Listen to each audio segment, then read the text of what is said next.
नमस्कार.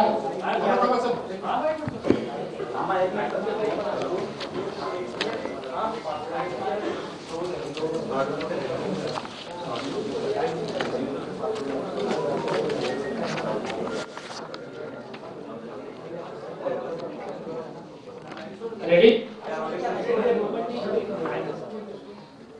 नमस्कार. राज्य निवडणूक आयोगाच्या पत्रकार परिषदेत आपलं पुन्हा एकदा मनपूर्वक स्वागत. आजची पत्रकार परिषद आपल्या सगळ्यांना माहित आहे की जिल्हा परिषद आणि पंचायत समितीच्या निवडणुकांसंदर्भात आहे. त्या संदर्भात आपल्याला मान्य राज्य निवडणूक आयुक्त सविस्तर माहिती देतीलच. आजच्या या पत्रकार परिषदेत मी जगदीश मोरे, माननीय राज्य निवडणूक आयुक्त दिनेश वाघमारे यांचं मनपूर्वक स्वागत करतो. पत्रकार परिषदेला आमचे सचिव काकानी साहेब उपस्थित आहेत आणि उपायुक्त राजेंद्र पाटील देखील उपस्थित आहेत. नेहमीप्रमाणे सर आपल्याला सविस्तर सांगतील, त्यानंतर थोडक्यात हिंदी आणि इंग्रजीमध्ये ब्रीफिंग करतील आणि मग प्रश्न उत्तर होतील. पुन्हा एकदा आपलं स्वागत आणि मी माननीय आयुक्त महोदयांना विनंती करतो की त्यांनी पत्रकार परिषदेला सुरुवात करावी. हा माईक सुरू ठेवायचा आहे की फक्त स्पीकर?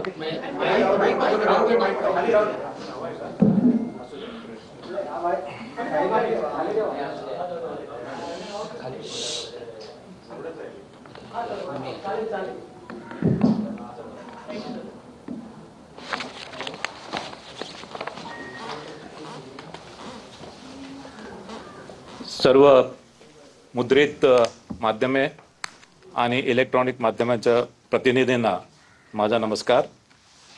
जिल्हा परिषद व पंचायत समिती निवडणुका संदर्भात आजची ही पत्रकार परिषद इथे राज्य निवडणूक आयोगामार्फत आयोजित करण्यात आलेली आहे. आपल्याला माहीतच आहे की माननीय सर्वोच्च न्यायालयाच्या निर्णयानुसार ज्या जिल्हा परिषद आणि पंचायत समितीमध्ये 50% पेक्षा कमी आरक्षण आहे अशा जिल्हा परिषद पंचायत समिती निवडणुका लावण्यासंदर्भात माननीय सर्वोच्च न्यायालयाने निर्देश दिले आणि त्याच्या अनुषंगाने 12 जिल्हा परिषद आणि 125 पंचायत समितीमध्ये निवडणूक घेण्यासंदर्भात आजची ही पत्रकार परिषद आहे. ज्या जिल्हा परिषदांमध्ये या निवडणुका होत आहेत ते जिल्हे आहेत कोकण विभागातील रायगड, रत्नागिरी, सिंधुदुर्ग, पुणे विभागातील पुणे, सातारा, सांगली, कोल्हापूर, सोलापूर, छत्रपती संभाजीनगर विभागातील छत्रपती संभाजीनगर, परभणी, धाराशिव व लातूर अशा या 12 जिल्हा परिषद आहेत. या निवडणुकामध्ये प्रत्येक मतदाराला 2 मते देणे आवश्यक आहे. यामध्ये 1 मत त्याला जिल्हा परिषद निवडणूक विभागासाठी द्यावं लागेल आणि 1 मत पंचायत समिती निर्वाचक गणासाठी द्यावं लागेल.